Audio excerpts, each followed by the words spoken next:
Hi viewers, welcome to the cricket strategist. ఈరోజు అద్భుతమైన game అయితే జరిగింది. డూ ఆర్ డై మ్యాచ్ ఇద్దరికి, ఎవరికి, ఆఫ్ఘనిస్తాన్కి, ఇంగ్లాండ్కి. అసలు సీసాగా పోయిందిలే. ఇంగ్లాండ్ గెలిచేస్తుంది అనుకున్నాం, కానీ లాస్ట్ మూమెంట్లో బ్రహ్మాండంగా అయితే పుల్ అవుట్ చేశారు. ఆఫ్ఘనిస్తాన్ సూపర్గా అయితే గెలిచారు.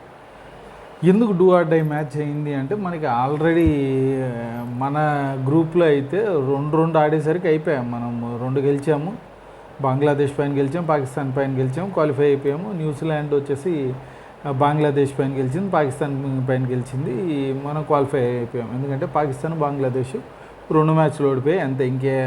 ఏ ఒక్కరి పైన గెలిచినా కానీ 2 పాయింట్లు వస్తే అవుట్. మనం 4 క్వాలిఫై అయిపోయాం. మినిమం 4 పాయింట్లు రావాలి. ఇక్కడ ఆఫ్ఘనిస్తాన్ సౌత్ ఆఫ్రికాతో ఫస్ట్ ఓడిపోయింది, సో 0 పాయింట్స్లో ఉంది. సెకండ్ మ్యాచ్ ఇది. ఇంగ్లాండ్ 350 ఛాంపియన్స్ ట్రోఫీలో హయ్యెస్ట్ స్కోర్ కొట్టి ఆస్ట్రేలియాతో ఓడిపోయింది చేజింగ్లో బ్రహ్మాండంగా. Australia 2 points, south Africa 2 points. కానీ ఆస్ట్రేలియా సౌత్ ఆఫ్రికా మ్యాచ్ నిన్న అది ఫాస్ట్ అవుట్ అయిపోయింది, రెయిన్ వచ్చి. సో 3 పాయింట్లు ఆడున్నాయి. సో 3 పాయింట్లు ఆడున్నాయి అంటే కంపల్సరీ ఇక్కడ 2 మ్యాచ్లు గెలవాలి. ఇంగ్లాండ్ అయినా 2 గెలవాలా, ఆఫ్ఘనిస్తాన్ అయినా 2 గెలవాలా, లేదంటే అవి 2 వెళ్ళిపోతాయి. ఎందుకంటే 3 మినిమం తీసుకెళ్ళిపోయేది అనమాట. Afghanistan do or die match toss win అయింది. సరే, బ్యాటింగ్ అయితే తీసుకున్నారబ్బా. బ్యాటింగ్ తీసుకున్నారు. స్టార్టింగ్ ఎత్తుడే అడ్డదిడ్డంగా అయితే వికెట్లు పడ్డాయి. ఎవరు అసలు బ్రహ్మాండంగా అయితే అవుట్ అయిపోయారు. ఓపెనర్ ఒకడు వెళ్ళిపోయాడు, తర్వాత ఇంకొకటి వెళ్ళిపోయాడు. ఆల్మోస్ట్ ఆల్ 30కి 3 వికెట్స్. రెహ్మద్ షా ఫస్ట్ మ్యాచ్లో 90 కొట్టినాడు, 4 రన్స్కి వెళ్ళిపోయాడు, 3rd వికెట్. అంతకుముందు అట్టాలంట, గుర్బాజ్, ముగ్గురు ఫటా వెళ్ళిపోయారు. అసలు 37కి 3 వికెట్స్ ఉంది. 11కి ఫస్ట్ వికెట్, 15కి సెకండ్ వికెట్, 37కి 3rd వికెట్. అయిపోయింది ఆఫ్ఘనిస్తాన్ పని అనుకున్నప్పుడు కెప్టెన్ దిగాడు షహీదీ. ఒక 40 రన్స్ పార్ట్నర్షిప్ ఇచ్చాడు. ఎవరికి? ఓపెనర్ ఇబ్రహీం జట్రాన్కి. బ్రహ్మాండంగా అయితే 140 అట్ట తీసుకెళ్ళాడు. మనోడ్ అవుట్ అయిపోయాడు. మనోడ్ అవుట్ అయిపోగానే అజ్మతుల్లా ఉమర్ సాయి వచ్చాడు. అతను సపోర్ట్ ఇచ్చాడు ఇబ్రహీం జట్రాన్కి. ఆ దీంట్లో ఇబ్రహీం జట్రాన్ సెంచరీ కూడా కొట్టాడు. సరే, అజ్మతుల్లా ఉమర్ సాయి 41 మంచి హిట్టింగ్ ఇస్తూ ఉన్నాడు, అవుట్ అయిపోయాడు. అప్పుడు దాకా ఏంది, రన్ రేట్ దాదాపు 4 అట్టు ఉన్నది. 5 ఆ రేంజ్కి వచ్చి ఆ తర్వాత మళ్ళీ నబీ దిగాడబ్బా. నబీ దిగినప్పుడు కొద్దిగా ఫాస్ట్ పికప్ అయ్యి 6కు వచ్చింది. ఏంద్రా అంటే 300 దాటారు, 150. మన ఓపెనర్ కూడా స్టార్టింగ్ నుంచి పెద్దగా కొట్టలేదు అతను. 100 వచ్చింది. ఆల్మోస్ట్ ఆల్ 126, 128 వస్తే కానీ 100% స్ట్రైక్ రేట్ రాలే. అప్పటిదాకా 80s. ఫస్ట్ 2 రన్లు అయితే 10 బాళ్ళు 2 రన్లు నిండు. 20% స్ట్రైక్ రేట్ నుంచి అటా 80s, 90s తీసుకొచ్చి 128 తర్వాత కొట్టడం మొదలెట్టి, అంటే 40th ఓవర్ తర్వాత కొట్టడం మొదలెట్టి 100 స్ట్రైక్ రేట్ దాటి మనోడు 121 స్ట్రైక్ రేట్కి వెళ్ళాడు. సూపర్ బ్యాటింగ్ అసలు. 12 4లు, 6 6లు, అసలు పిచ్చెక్కిచ్చేసాడు. ఆ టెంపర్మెంటు డూ ఆర్ డై మ్యాచ్లో 177 అనేది వాళ్ళది హైయెస్ట్ అనుకుంటా. అసలు నబీ తర్వాత అవుట్ అయిన తర్వాత ఇంకొక రన్ మనోడు కూడా 177 అవుట్ అయిపోయాడు. ఆ ఊపుతూ ఓపెనర్ దిగాడు, ఫస్ట్ ఓవర్లో దిగాడు, 50th ఓవర్ ఫస్ట్ బాల్ వెళ్ళిపోయాడు. ఆ 177 రన్స్ అన్నది ఆల్మోస్ట్ ఆల్ 50% టీమ్ స్కోర్కి. యాంకర్ ఇన్నింగ్స్ అవసరమైనప్పుడు నీకు ఐసీసీ టోర్నమెంట్స్లో ఆఫ్ఘనిస్తాన్ హయ్యెస్ట్ స్కోర్ ఇది అసలు. అండ్ ఇబ్రహీం జట్రాన్ కూడా అతను హయ్యెస్ట్ స్కోర్ మంచి కాసులో వచ్చింది. సరే, మంచి టోటల్ అయితే పెట్టారు. ఎందుకంటే ఎక్స్పెక్ట్ చేయలే ఎవడు. మనకి ఏంది తర్వాత వీళ్ళకి మంచి స్పిన్ అటాక్ ఉంది, ఇరగదీస్తారు అనుకున్నాం. సరే, ఓకే, వీళ్ళు దిగారు. వీళ్ళేమి దిగినప్పటి నుంచి ఇరగదీసేమి ఆడిందిలే. వీళ్ళు కూడా 30 ఉండేసరికి 2 వికెట్స్ పడ్డాయి. ఓపెనర్ వెళ్ళిపోయాడు, సాల్ట్ వెళ్ళిపోయిన తర్వాత స్మిత్ వెళ్ళిపోయాడు. ఇద్దరు. బెంటాకెట్ ఉన్నాడు. ఫస్ట్ మ్యాచ్లో ఆస్ట్రేలియాతో ఆడేటప్పుడు సెంచరీ కొట్టాడుగా, బ్రహ్మాండమైన సెంచరీ కొట్టాడు. సరేలే అనుకుంటే బెంటాకెట్ వెళ్ళిపోయాడు. రూట్ ఏంద్రా అంటే 2019 ఆ వరల్డ్ కప్లో సెంచరీ కొట్టిండేది. ఆ తర్వాత నుంచి దాదాపు 2000 రోజులు అయిందంటే 6 ఏళ్ళు అయిపోయింది సెంచరీ కొట్ల.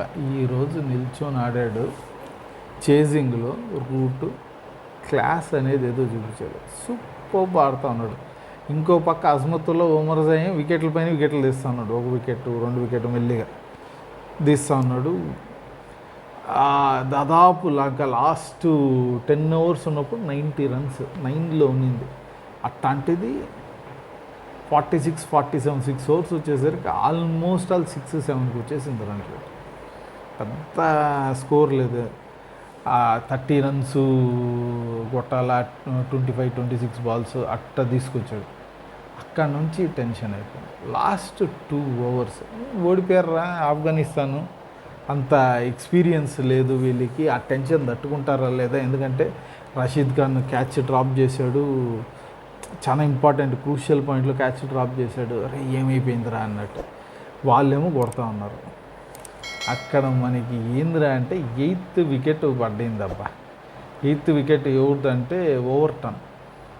అతను మంచి హిట్టర్. అతని వికెట్ పడింది. తర్వాత జఫ్రా ఆర్చర్ పడేసరికి ఇంకా అయిపోయింది గేమ్. ఓవర్టన్ పడేసరికి ఆల్మోస్ట్ ఆల్ అయిపోయింది. మంచి క్యాచ్. జఫ్రా ఆర్చర్ అవుట్ అయిపోయాడు. లాస్ట్ ఓవర్ పడింది. సూపర్ ఆల్ అవుట్ చేశారు. 8 రన్స్, ఓన్లీ 8 రన్స్తో గెలిచారు. అంత తక్కువ మార్జిన్తో గెలిచిన దీంట్లో సెకండ్ ఇది. ఫస్ట్ మన ఇండియా 5 రన్స్ తేడాతో గెలిచింది. ఇంగ్లాండ్ పైన 2013లో గెలిచింది. ఆ తర్వాత 8 రన్స్. ఇది మ్యాచ్ ఎంత ఇంపార్టెంట్ అంటే వీళ్ళది హైయెస్ట్, ఈ టీం ఆ టీం కలిపి స్కోర్లు కొట్టుంటారు కదా 50 ఓవర్స్ మ్యాచ్లో. ఇది 3rd హైయెస్ట్ మ్యాచ్. ఫస్ట్ వచ్చేసి 707 ఇంగ్లాండ్ వర్సెస్ ఆస్ట్రేలియా, అది మొన్న జరిగిండేది. ఆ తర్వాత ఇండియా వర్సెస్ ఈ ఛాంపియన్స్ ట్రోఫీలో 3rd హైయెస్ట్ ఛాంపియన్స్ ట్రోఫీలో. తర్వాత ఇండియా వర్సెస్ శ్రీలంక మనం 321 కొట్టి ఓడిపోయాం మనం 2017లో ఓవర్లో. 3rd ఇది 642 రన్స్ మొత్తం టీం స్కోర్లు కొట్టింది. అద్భుతమైన మ్యాచ్. అప్పటిదాకా ఆఫ్ఘనిస్తాన్ ఫస్ట్ అనుకున్నాం, ఆఫ్ఘనిస్తాన్ ఓడిపోయింది అన్న దీంట్లో డౌన్తో స్టార్ట్ అయింది. మళ్ళీ గెలుస్తారు 325 అంటే సూపర్ స్కోరు, బ్రహ్మాండమైన ఇది అనిపించిండేది. స్టార్టింగ్లో 2 వికెట్లు పడినప్పుడు అబ్బా అనుకున్నాం. రూట్ ఆడిచ్చి బట్లర్ కొద్దిగా సపోర్ట్ అయితే ఇచ్చాడు, కానీ ఎందుకో లాంగ్ టర్మ్ ఆడలేకపోయాడు. ఆ తర్వాత ఓవర్టర్న్ ఇచ్చాడు. వీళ్ళందరూ టపా టపా టపా పడుతున్నప్పుడు గెలుస్తుంది, ఓడుతుంది, కానీ వచ్చిన వాళ్ళు ఊపుతూ ఉన్నారు. చేజింగ్ వికెట్లతో సంబంధం లేదు కదా, స్కోర్ చేజ్ చేయాలి. వాళ్ళే వచ్చారు, వాళ్ళు కూడా ఇంగ్లాండ్ వచ్చారు. ఆ టీం నుంచి ఫస్ట్ అవుట్ అయిపోయి ఎగ్జిట్ అయిపోయిండేది అది. ఇంకా 3టికి ఛాన్స్ ఉంది. Australia, south Africa, Afghanistan. కానీ ఏంద్రా అంటే సౌత్ ఆఫ్రికా వచ్చి ఇంగ్లాండ్తో మ్యాచ్. ఇంగ్లాండ్తో గెలిచిందంటే అది వెళ్ళిపోతుంది, 5 పాయింట్స్ వెళ్ళిపోతుంది. ఆఫ్ఘనిస్తాన్ ఆస్ట్రేలియాతో గెలిచిందంటే ఆఫ్ఘనిస్తాన్ వెళ్ళిపోతుంది. ఆస్ట్రేలియా గెలిచిందనుకో అప్పుడు హ్యాపీగా ఆస్ట్రేలియా వెళ్ళిపోద్ది, సౌత్ ఆఫ్రికా వెళ్ళిపోద్ది. ఇటు చాలా కాంబినేషన్స్లో ఉంది. ఏ సెమీస్కి వస్తుంది అన్నది మటుకు ఈ గ్రూప్లో మంచి ఇంట్రెస్టింగ్, చాలా బాగుంది. నెక్స్ట్ మ్యాచ్ వచ్చేసి ఏముంది, పాకిస్తాన్ బంగ్లాదేశ్. అది ఎవడు గెలిస్తే ఏముంది, ఎవడు ఓడిపోతే ఏముంది, ఏదైతే అందరూ వెళ్ళిపోవడమే, మనం పెద్ద పట్టించుకోని అవసరం. సో మనం నెక్స్ట్ మ్యాచ్లో మనము అది ఎలా ఉండబోతుందో, పాకిస్తాన్ బంగ్లాదేశ్, ఇంకా అదొక వేస్ట్ మ్యాచ్ ఆ పక్కన వేసేది, అది ఎలా ఉందో మనం చూద్దాము.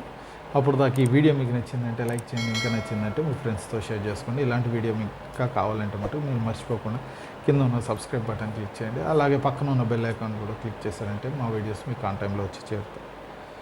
ఇంకో వీడియోలో కలుగుతాం. Bye and thank you.